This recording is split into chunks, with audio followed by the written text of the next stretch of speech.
This is the LowcoSports Lowdown podcast. Here are your hosts, Justin Jarrett and Wes Kerr. Hey, LowcoSports fans, Justin, Jarrett, and Wes Kerr, joined also by Mad Max Arraj here for Thursday night edition of the LowcoSports Lowdown.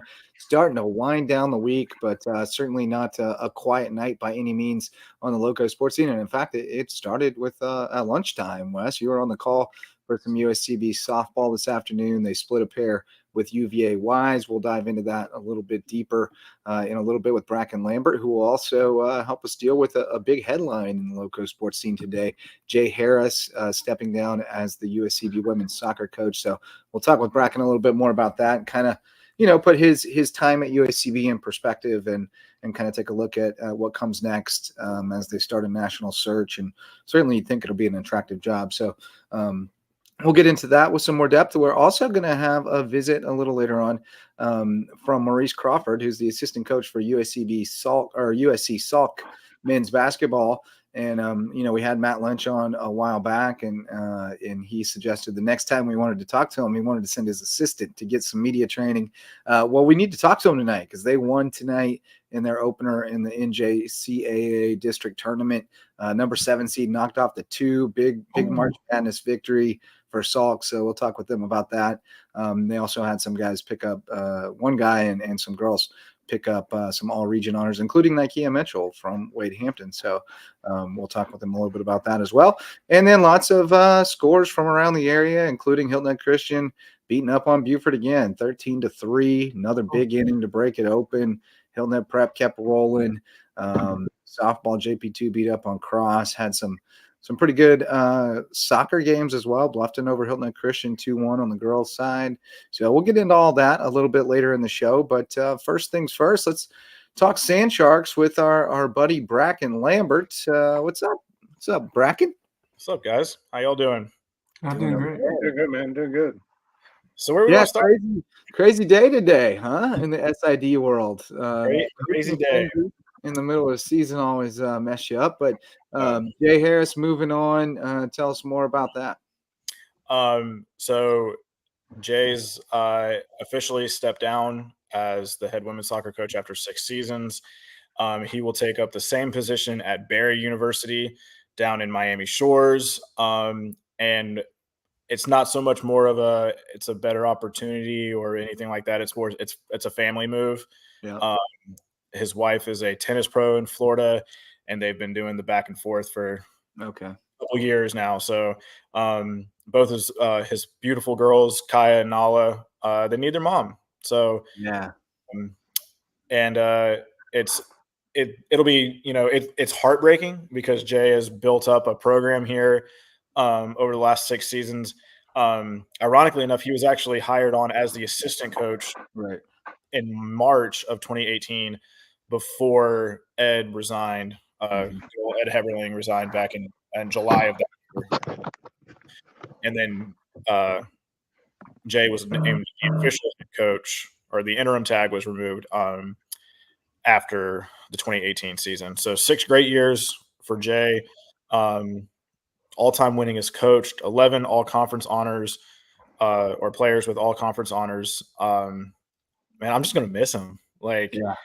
That's the big thing is big personality, big energy. Not just a great coach, but an all-around great guy. I mean, just all the interactions with him were amazing. Just a really caring, loving person. I mean, he even offered me his sweatshirt when I was outside. We were filming a show that night, and I was he's just a great guy with an amazing personality, and just his love for this university and his love for people, the kids, the student athletes, it knows no bounds. I mean, and just to see the accolades that he achieved here and the records that he sets, I mean, he left a lasting legacy in this program in a much better spot than he found it when he joined back in 2018, 6 years ago. So, I mean, just an amazing job that he has done, bringing the program in, guiding, overseeing this team through the transition from, the NAIA, where they started in the Sun Conference, to now Division II in the Peach Belt. And they've done well in the Peach Belt. They finished middle of the pack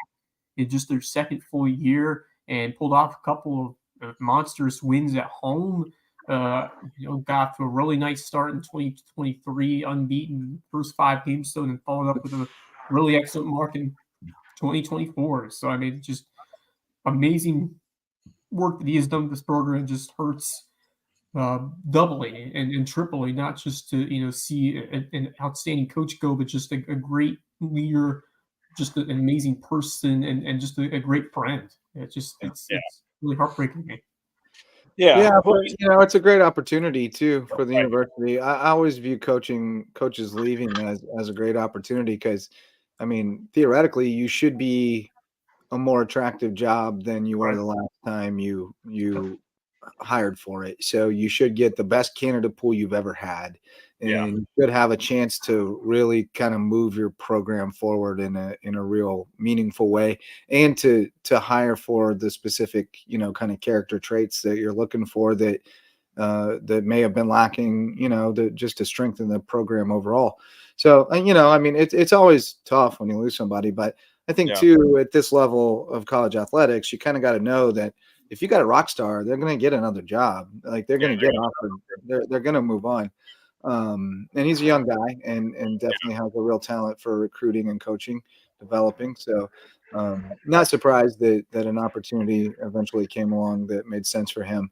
But I do think it's a great opportunity because it's the first time that the school gets to make a hire for a soccer coach at the D2 level and at the Peach Belt level. And the timing is really much better than it has been for some of those other hires because you're kind of on the back end of that transition. So you got a chance to make a pretty good splash.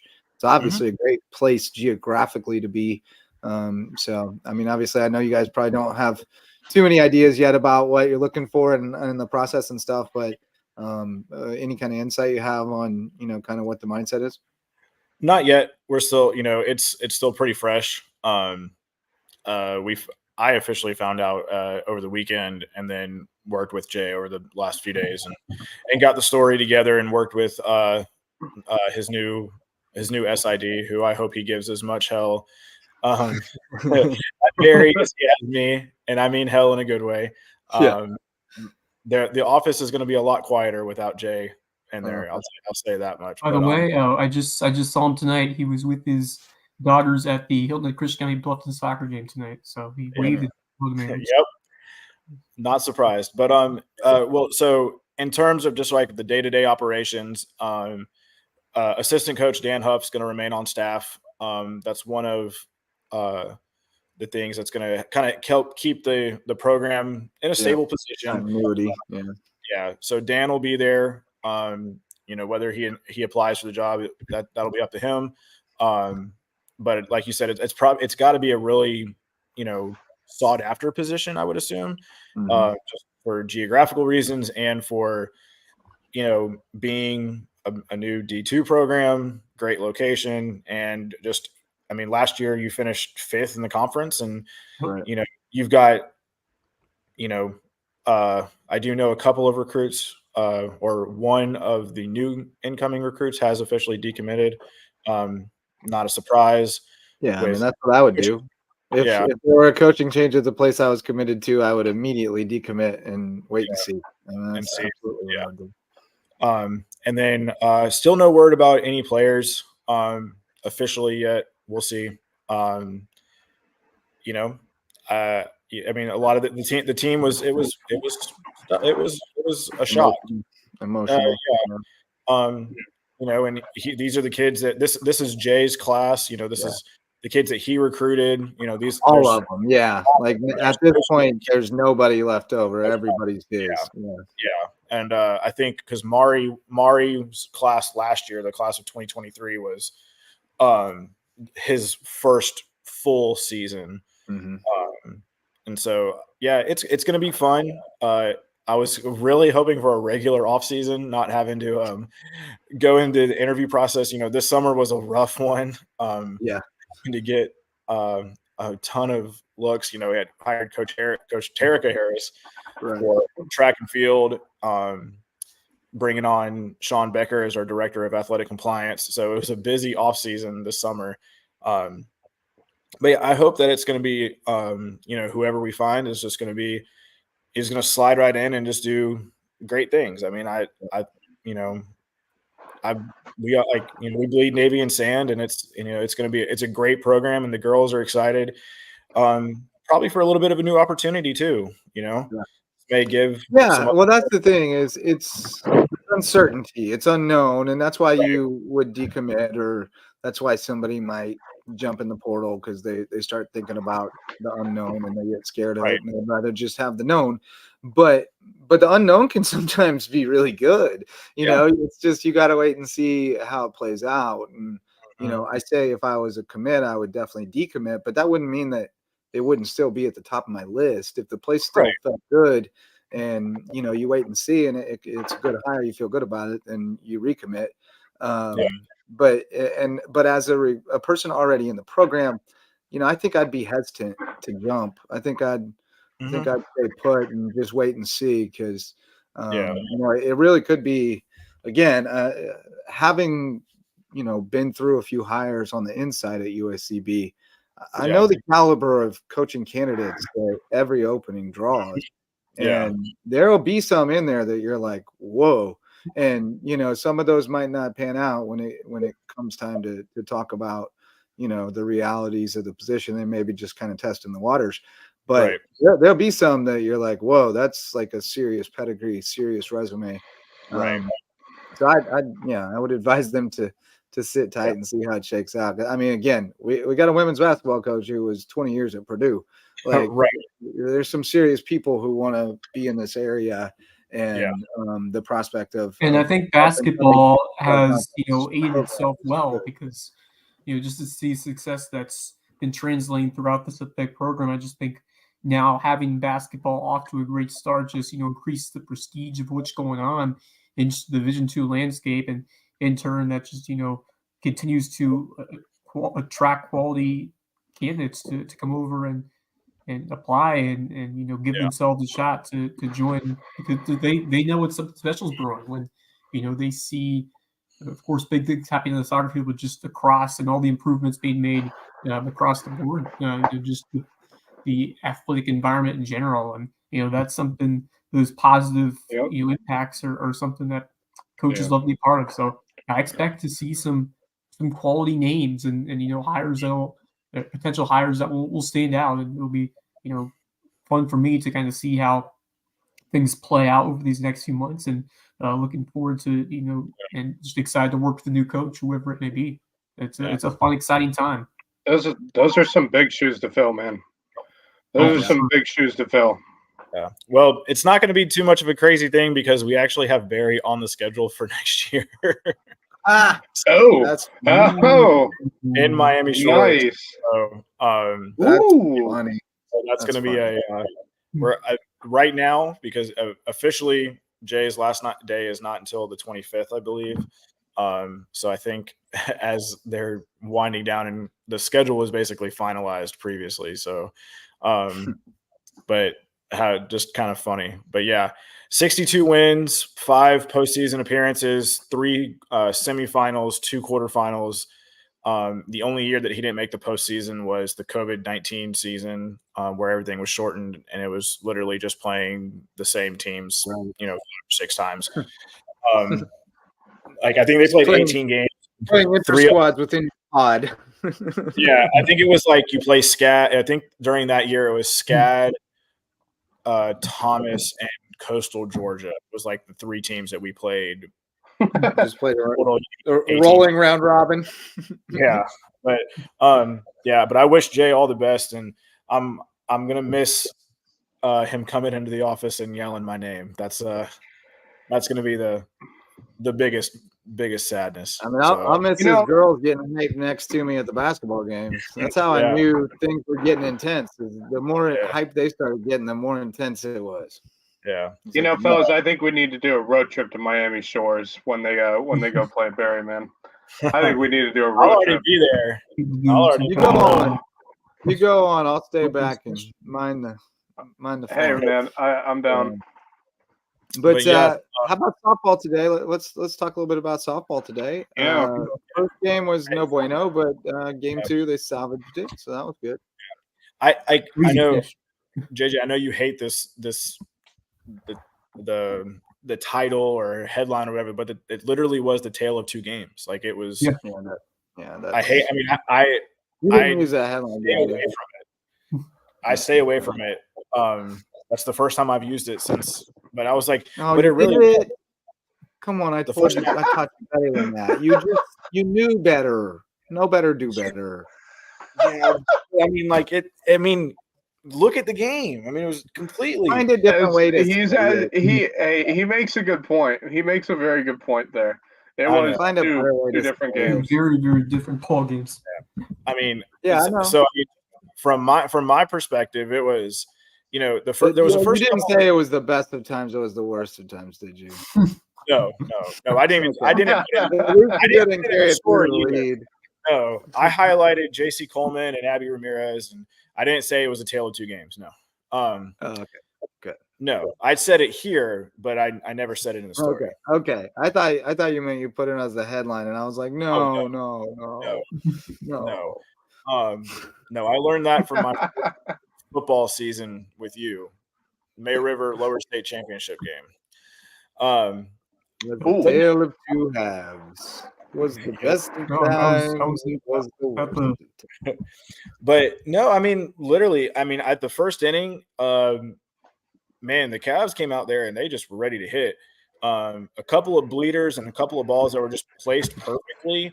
And then some untimely errors. 2 errors, one right there in the beginning of the game. And then just as soon as they were about to get out of it, it was a ground ball back to Sierra. And then she kind of whipped it over there kind of in a little bit of frustration, but it was a very catchable ball for Kayla Eubanks there at first base. And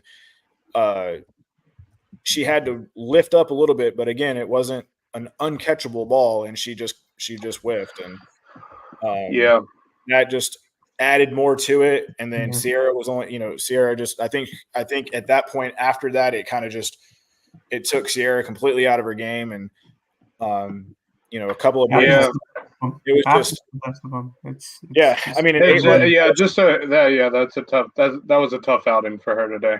But I mean, that was a really tough outing. I mean, it's not going to hurt. She picks up the loss just because of the runs, but 1 earned run, 8 runs in the first inning, 1 of them. Right.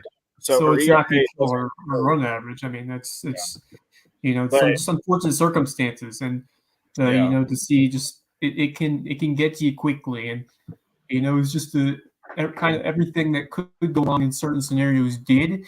And I mean, you had the clutch base hit, the blooper, then the home run, which was obviously a great piece of hitting by Savannah Johnson. But they just I think it's on the broadcast. They just keep finding the holes. They poked them through the holes, and that's what you got to do. And then just you mentioned a couple of untimely errors in that inning, the early in the inning in third, and then the drop to throw from Kinlaw. It's just tough to see it happen. But I'll tell you what, and we'll get into it later.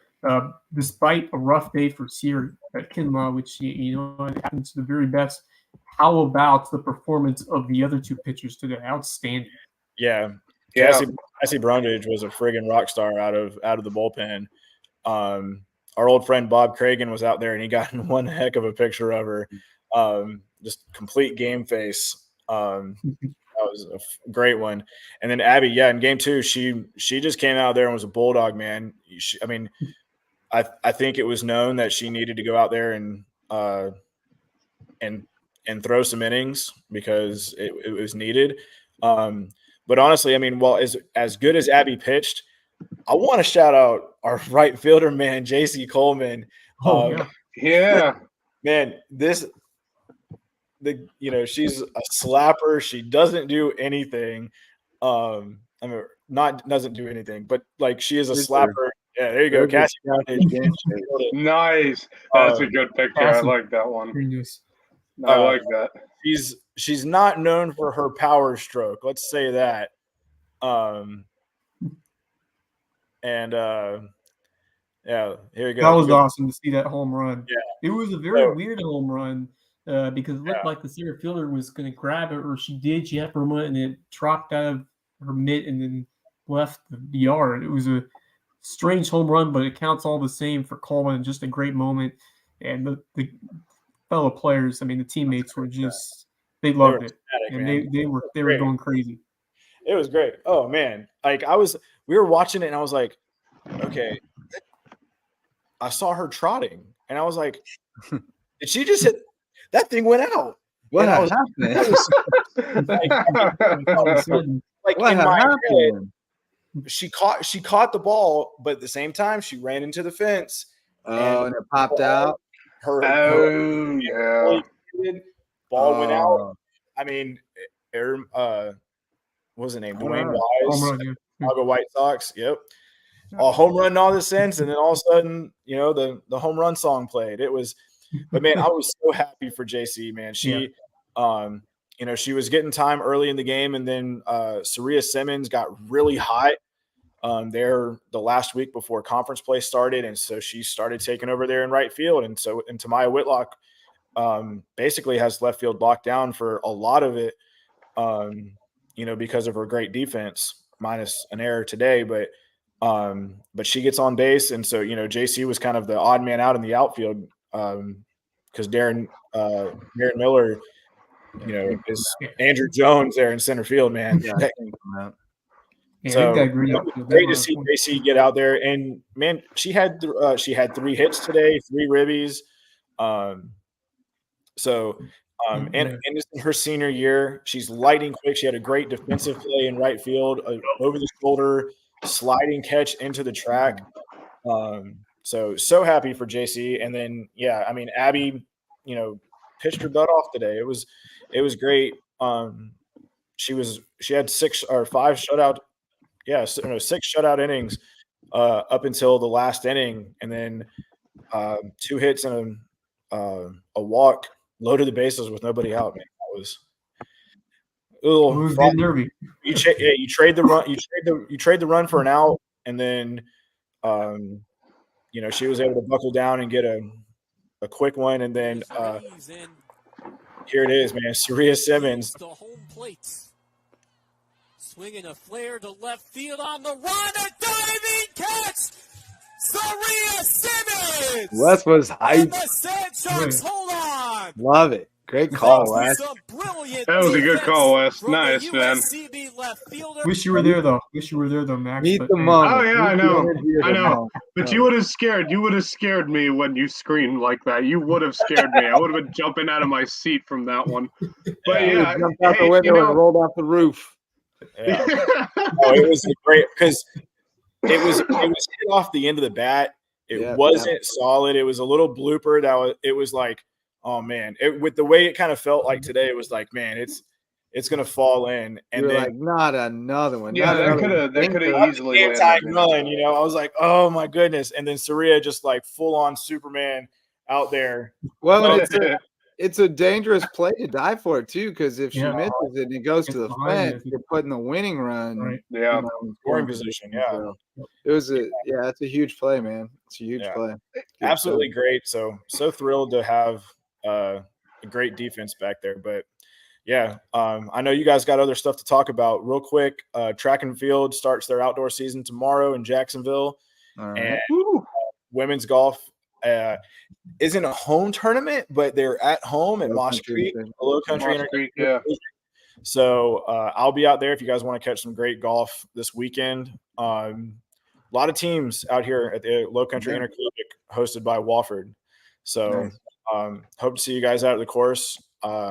Wes, Max, I'll see you guys out at the ball field this weekend. And softball's host Flagler for the belt series. So I know, man.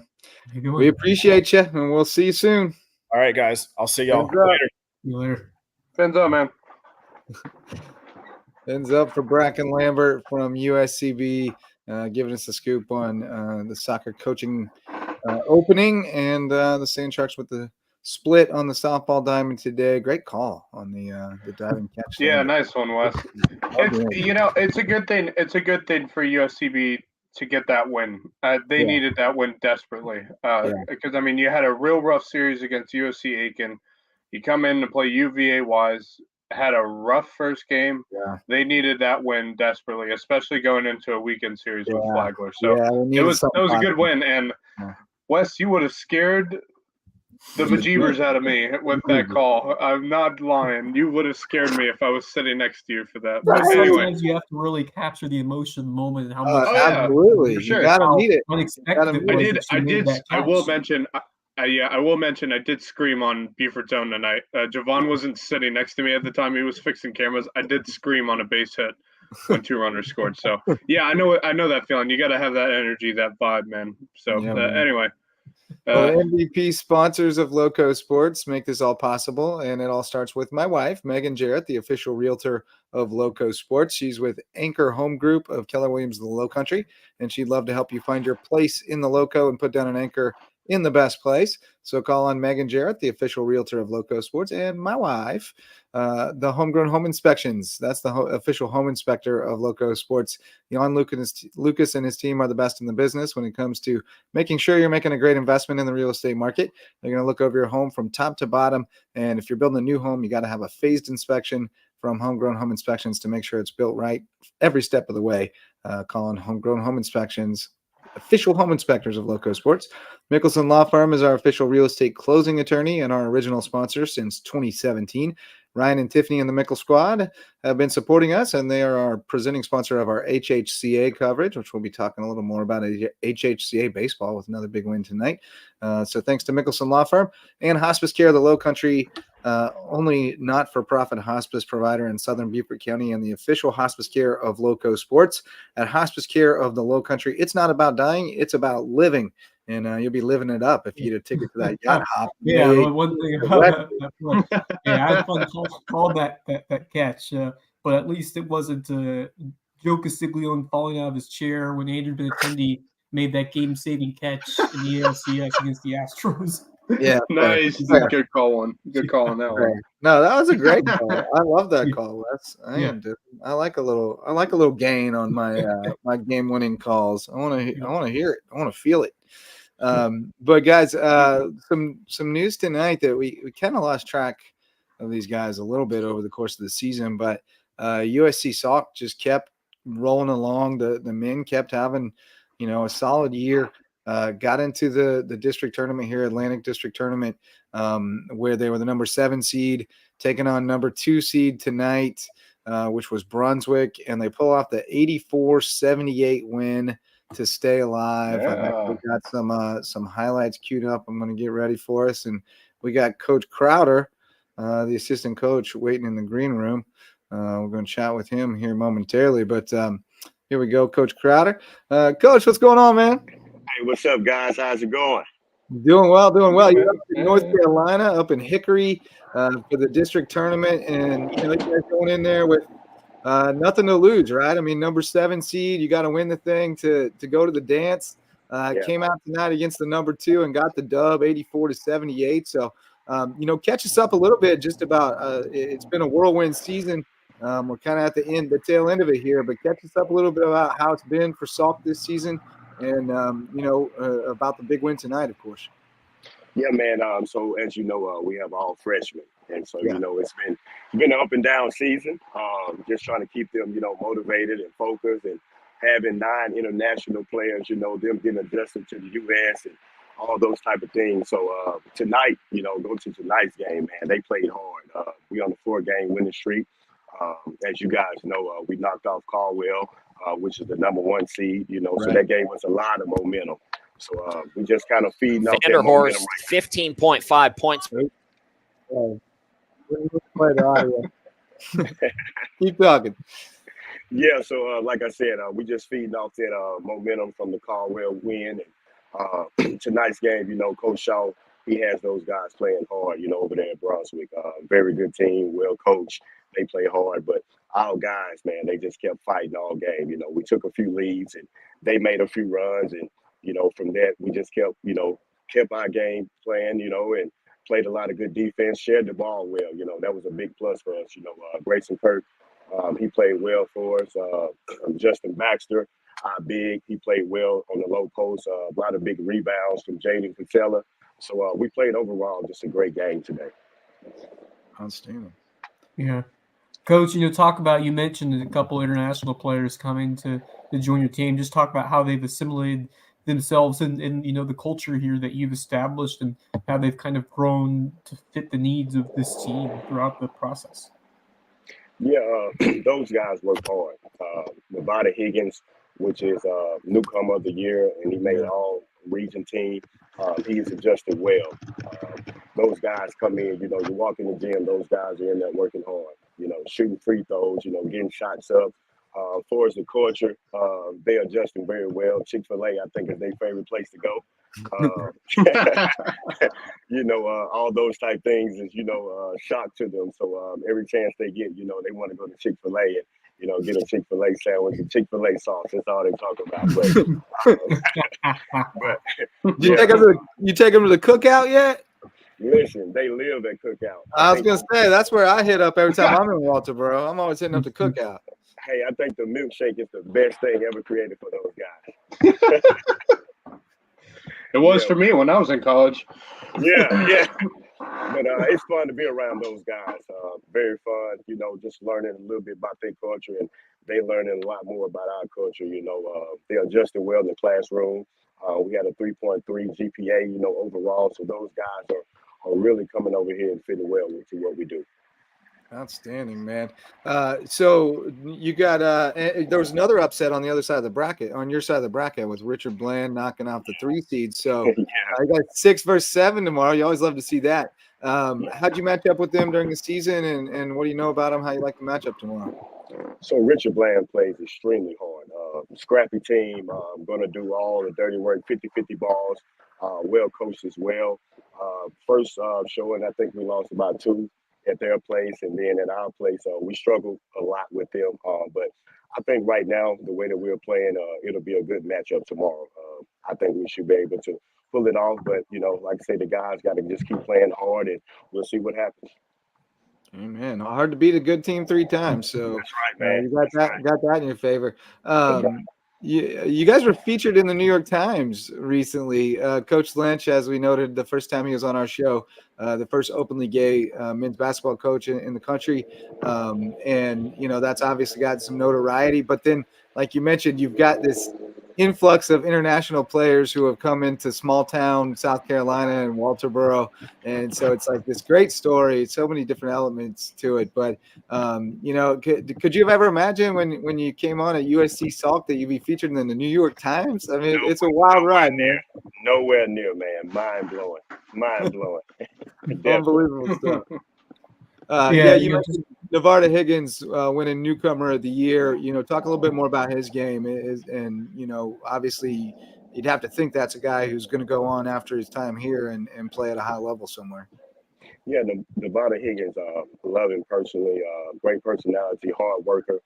Shoot the 3 ball exceptionally well, but he's really a 3-level scorer. He can score from the inside, he can score from the mid range. So I think for sure he can play at the next level. Definitely that.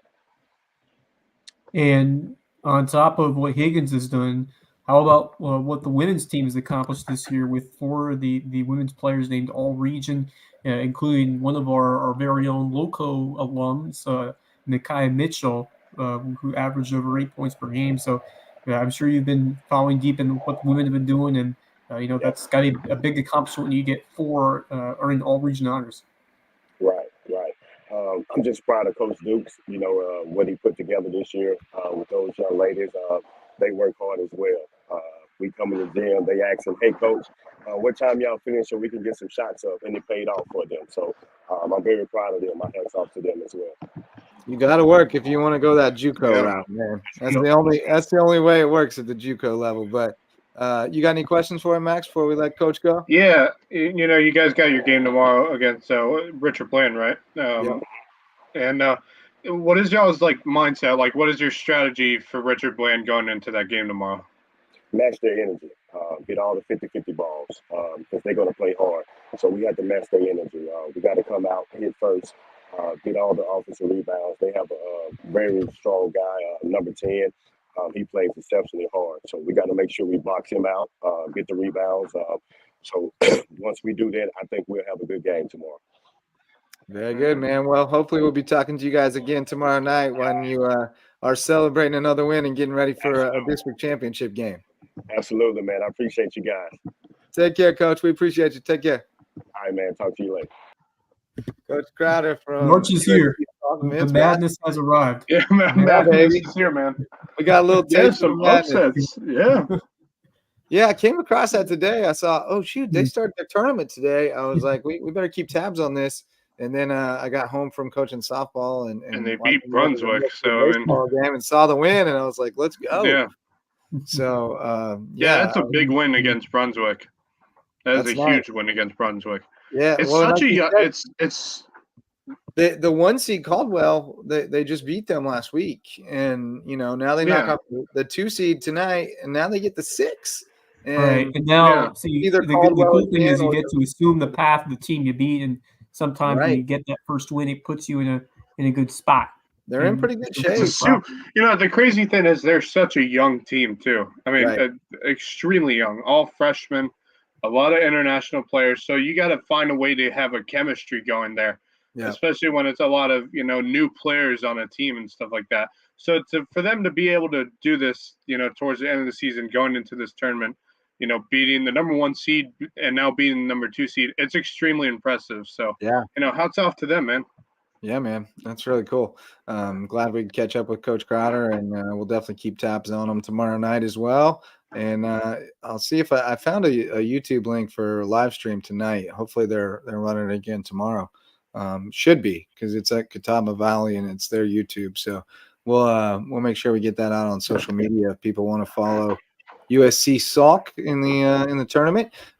Shouting out some sponsors, the varsity sponsors of LowcoSports. DDS Web Design designs, hosts, and maintains websites for businesses and nonprofits that get results. So if you want to get found online so you can do more and think bigger, call on DDS Web Design at ddshhi.com. Parker Law Group serves legal needs across Colleton, Hampton, and Jasper counties. Been doing that for years and jumped on board with us this year to help us continue to expand our coverage in those counties and shine a light on more deserving teams and student athletes around the Lowco. Reverence Wrestling Club is our official wrestling sponsor and the presenting sponsor of the Lowco Grind, our wrestling podcast. If you want to take your skills to the next level on the mat, you got to go to Reverence Wrestling Club. And Dr. Ambrose Cole is the official chiropractor of LowcoSports. You can find him in Bluffton at Rooted Living Wellness, and go over to see Dr. Ambrose to get feeling right, mind, body, and spirit. Those are our varsity sponsors. Max, you were on the air as well tonight for your Eagles of HHCA, who after humiliating Beaufort last night, 17-1, beat them pretty good again tonight, 13-3. James Crowder dealing on the bump, and everybody hits again. So those boys look good.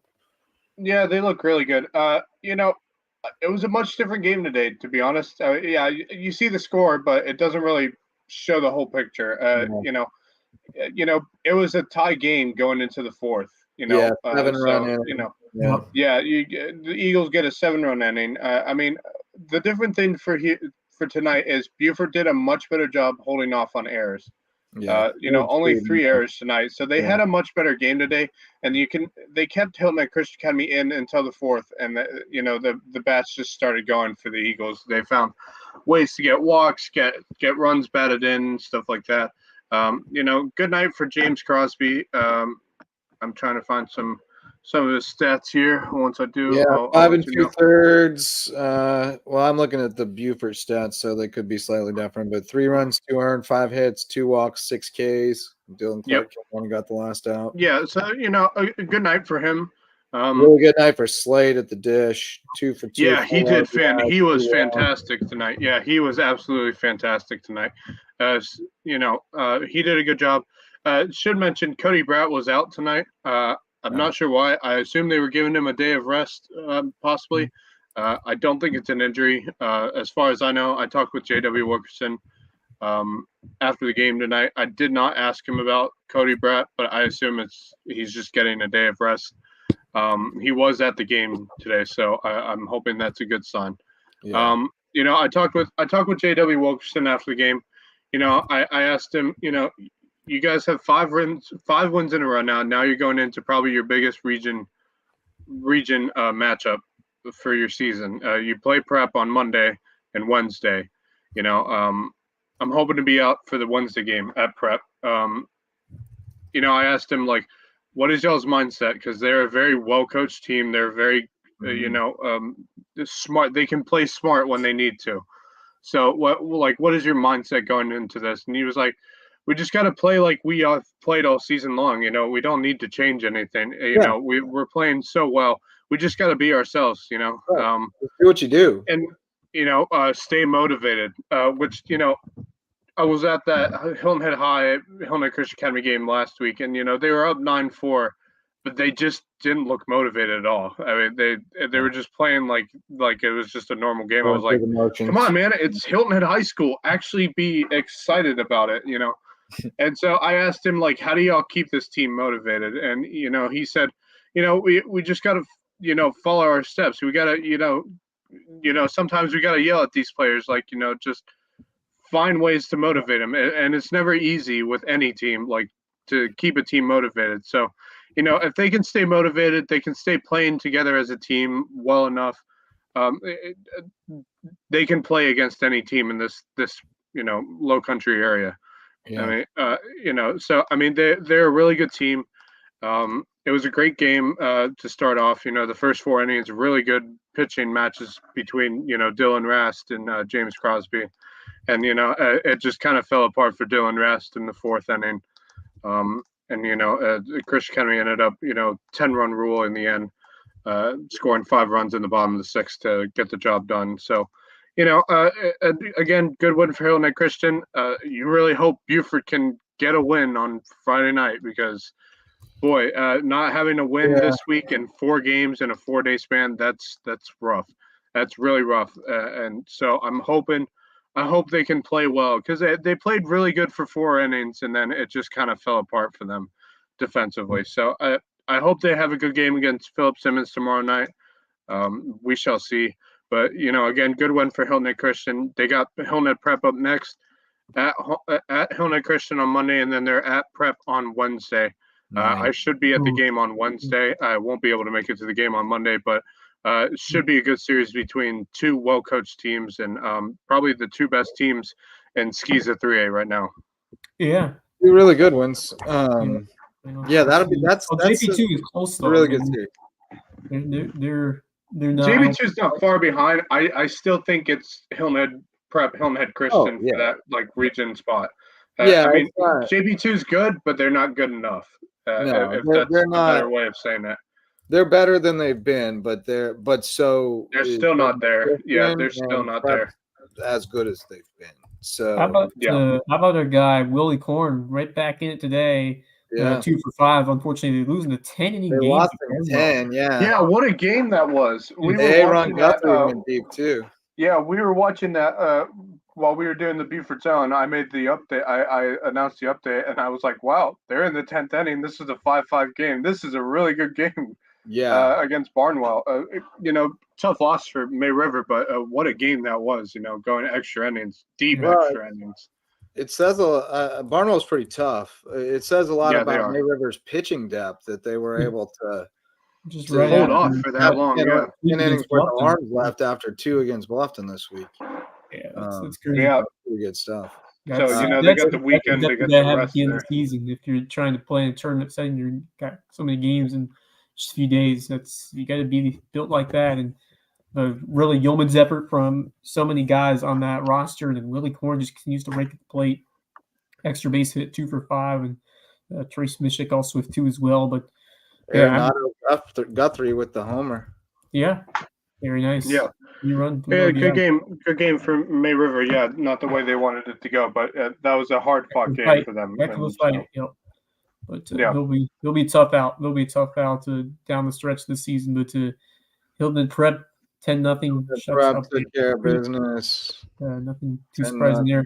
But I was over at Bluffton for a Donnybrook on the soccer field. Yeah. And what an effort by Hilton Head Christian Academy, a very young HHCA team. I got a text after the game from Lori White. And, of course, this is a team that has been right there winning state championships in SCISA. But a lot of those, seniors and upperclassmen these last few years are gone. And, they graduated 6 stars last year. They're down to 7 star who tore their ACL coming into the year. And tonight we had 1 8th grader and 5 freshmen, and they went toe-to-toe with Bluffton, lost 2-1. Bobcats won it with 10 minutes to go. Hilton and Christian took the early lead. And man, I mean, what an effort for a very young Skeeza HHCA squad to put up that kind of fight against the Bobcats. And they've had to play a very tough, loaded schedule against good teams. But, that's how you grow yourselves. They're testing themselves, and they're getting a lot better.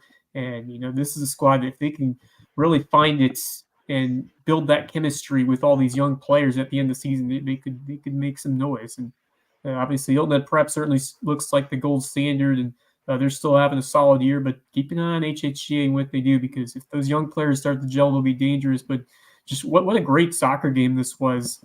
I mean, first half was fantastic. We had a lot of end-to-end action, a lot of breakaways and scoring chances. Both keepers were excellent throughout that contest. And Hilton Christian, they opened the scoring on an absolutely beauty strike of a shot well far from the goal by the sophomore Milana Kelka, who just drilled one. Just an absolute beauty top corner. But then Bluffton tied it a couple minutes later.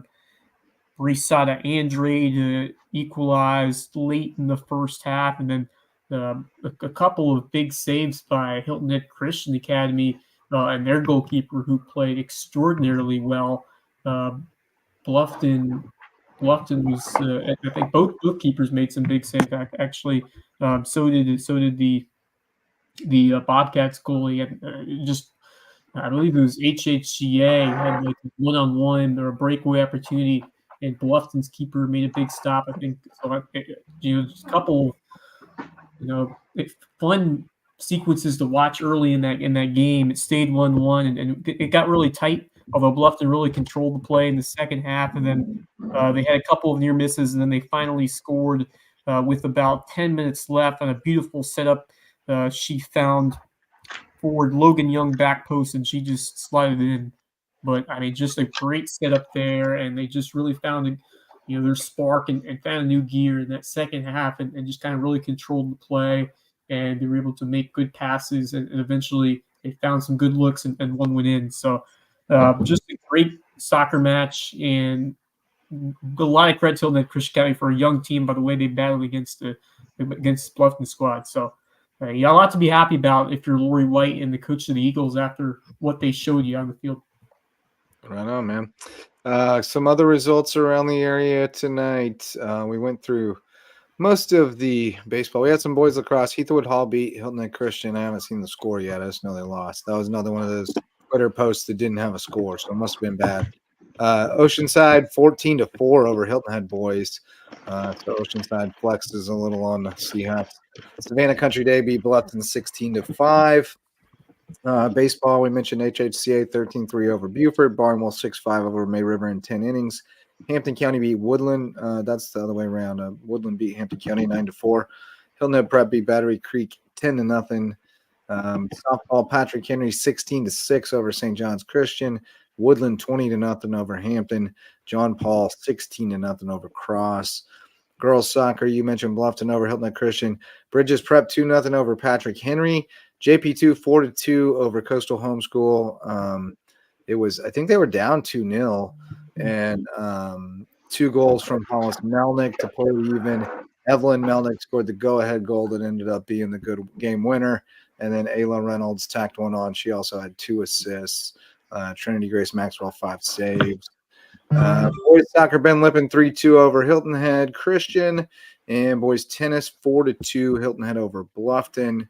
Wins for Leo Nedkov, Grant Pagatpatan. That one's fun to say. Vince Polino, and the doubles team of Sammy Hindi and Leo Weissmantle. Man, they've got some really interesting names on that team. Legends at Paris Island golf. Hilton Head beat Bridges Prep in a dual match, 194-214, and Dirk Decker was the medalist with a 43. So that's what happened tonight in the Lowco, boys. Anything else that jumped out there you want to talk about? Yeah, I mean, it's a great that extra inning game that we talked about stood out with Barwell and May River, Hilton Prep, getting the job done. JP2 with a it's a nice 16-0 dominance.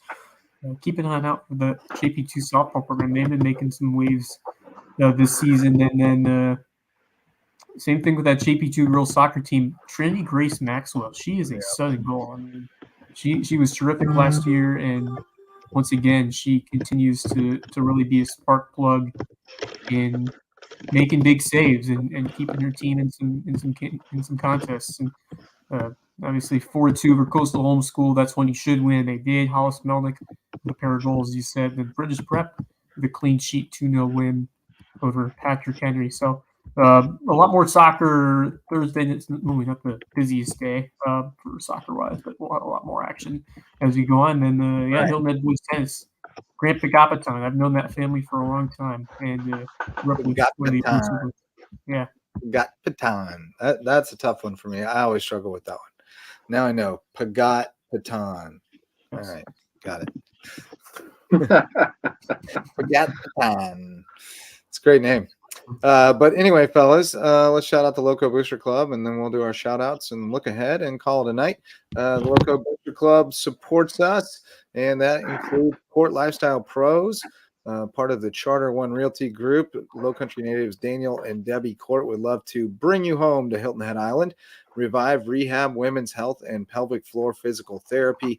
Dr. Ali and Dr. Jen are the people you want to see when you have postpartum issues or any kind of issues with your pelvic floor. Eagle Creations has promotional items, custom apparel, and custom gift baskets, and they have a great little showroom over on Argent Boulevard where you can go check out everything they can do for you at Eagle Creations. Jay's Barbershop is the place to be, whether you need a haircut or not. You can always find great conversation and come out looking very stylish at Jay's Barbershop in downtown Ridgeland. Barefoot Floor Care of the Low Country. Call on Chris Oldham if you got them nasty, dirty floors. He'll get them so clean, your feet will thank you. And he's a great guy that you'll enjoy talking to as well. And that is the Lowco Booster Club. So, fellas, you guys shouting out tonight.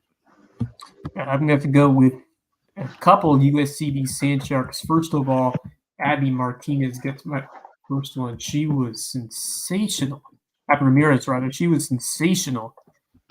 Over there in the circle for the USCB Sand Sharks.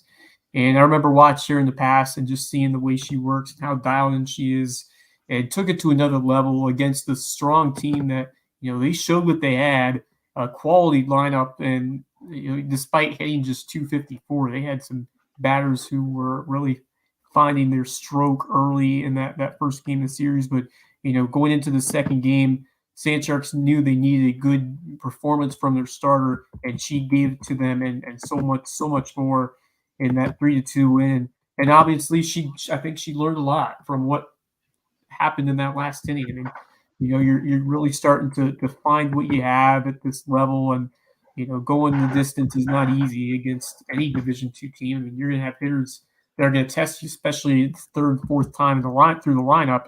They'll pick up on some things and. To continue to find a way when you give up a couple of tough ones, base runners. Got some nice help from the defense there at the end on that sensational catch by Simmons, but she earned that win and that complete game. And it's not easy to go all 7 innings, but she was electric and very efficient early, and just found her zone and just minimized the mistakes. Only 2 earned runs. 4 walks, 3 Ks, and just, an excellent performance when the Sand Sharks really needed it. So Abigail Ramirez, I guess, my number one shout out. But, you kind of go 1A, 1B, but JC Coleman's a good day for her because, that's someone who I've got to cover for years, in this program. She's been here for a while, and to see her get that first home run just makes me so happy because, had that incredible over-the-shoulder catch and then, hit that solo home run for the only run of that game in Game 1 for the Sand Sharks. But, just the excitement on her face and her teammates' face is just priceless. Amazing moment when something like that happens, and just awesome to see that for somebody who's really done a great job working hard and continuing to improve every aspect of her game. So just so proud of JC Coleman, and always been a trusty component both offensively and defensively over the last few years, and just great to see her earn that moment with that home run. Heck yeah. Max, who you shouting out, buddy? God, he took mine. I'll go with Slade Bird tonight. I think he had a fantastic game tonight. 2 hits, 2 walks, scored in a run himself, and 4 RBIs on top of that. He was cooking at the plate tonight, and he was doing great defensive work at short as well tonight. So I'll go with Steel Bird for the Hilton Head Christian Eagles. Slade, rather. You said Slade yeah, the first time, Steel the second time, but we knew what you meant. Sorry, yeah. Yeah, solid choice. I got to shout out the Salk man first of all. I haven't seen who the leading scorers were or anything, but I was getting upset in March Madness. So shout out to Salk man. Thanks to Coach Crowder for jumping on with this. That was fun. He was pumped to be on the show, by the way. He was excited, so that makes me feel good.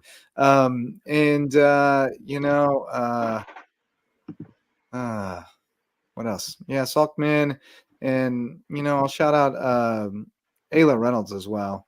The clinching, the sealing goal. It wasn't the game-winning goal, but it was the one that go up 2. That's a big one. And also assisted on 2 more. So really nice day for her. I believe it was her brother Jace who hit the bicycle kick the other day. So the Reynolds family, they're bringing it on the soccer. Pretty talented soccer family. And I'll also shout out the 8th grader hitting leadoff for Hilton Head Prep, Sammy Middleton. 2 for 3 with a double, a run, and an RBI today against Battery Creek. Wells brought me to the side the other day and said, "Have you seen our leadoff guy, Sammy Middleton?" And I said, "Yeah, I've heard all about him. All my Waves guys told me about him last year from middle school." He said, "The guy's like crazy talented. He said, you never know. He might peak tomorrow, but like at this age, he's as good as anybody I've ever been around other than, like right there with Steel Bird and Matt Clark. And that's 2 guys, one who played Clemson and one who did. And he said, at this age, those are the only 2 guys I've seen who are on the same level he is. So that's a kid that I'm really, really excited to see him to continue to develop. Along with a whole cohort of young baseball players over the next few years that are just really, really solid fundamentally and have a chance to grow into pretty special players. So gonna be fun, man. Gonna be good stuff. What you guys up to tomorrow? A lot to choose from tomorrow. We got a ton of soccer on this Friday night, and I think I might be going to the Nest, Bluffton Hilton Head girls. Then we got Hilton Head Bluffton at the Den. So a lot to choose from, but. Man, I think the that's gonna be interesting because they're playing Bluffton's playing back-to-back nights because they got the Christian and now they gotta go back to Hilton. Yeah, that's I favor Hilton Head since Bluffton's playing back-to-back, but it should I be like the Bobcat team look tonight, so it should be pretty even. Yeah. Well, Hilton Head played. Yeah, they played Tuesday, right? Yeah, so. Bluffton's playing 3 in 4 days. That's you're used to it. These girls play tournaments where they have to play. That's true. They go play in a tournament where they played 3 in a day. They don't care. Yeah, they're unbelievable. Yeah. I might check out some softball. May River at Bluffton looks kind of good. Oh, yeah. I was about to say that. Yeah, that looks fun. You got for sure. Yeah, we got Hilton Head Carleton County. Although Carleton should be the favorite team in that one.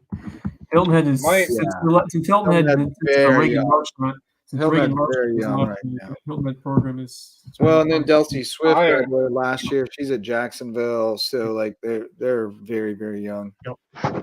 Yeah, I mean, I might go watch JP2 baseball play Thomas Hayward tomorrow. So I might go watch that one. That's a pretty good matchup. Thomas Hayward, they got a pretty solid squad. This should be a good game. We'll see how that goes. And then I was also going to mention, of course, you already mentioned it, May River softball against Bluffton. I think that could be an interesting game. Actually, it's a busy night. The Nets. We got baseball at home hosting Berkeley, an old region rivalry of yore. They were at one point they were 3A. They were in the same region. Berkeley, coached by Landy Cox, who is terrific, and I've come across him in the travel ball world because he also coaches the Berkeley travel ball team at our age, and we faced each other in the state championship game and 10U All Stars. Like that dude, he's a living legend, and he is a brilliant baseball mind, just brilliant. I love that guy.